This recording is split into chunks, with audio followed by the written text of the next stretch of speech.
Puro pecha yan mga igan. Yan ang panibago kong tanim.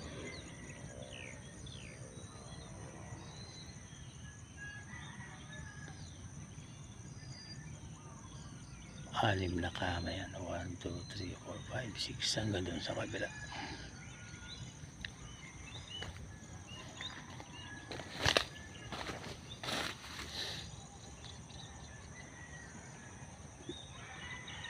At yung gilid kamuting kahoy, siyempre hindi mawawala ang papaya. Diba mga igan,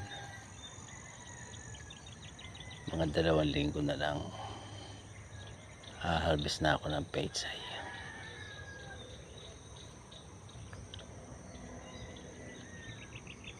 Dalawang linggo na lang mga igan.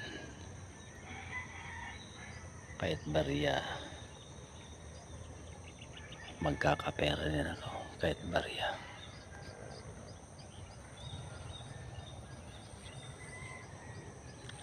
Hanggang sa kabila yan mga igan.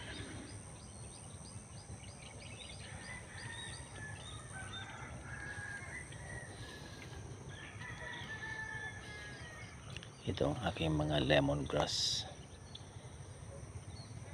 May 100 puno yan mga igan hanggang doon sa kabila.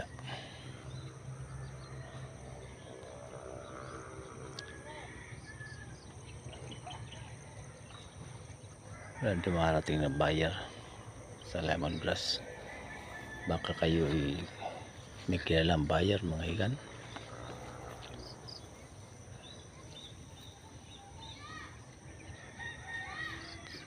Okay, magandang umaga.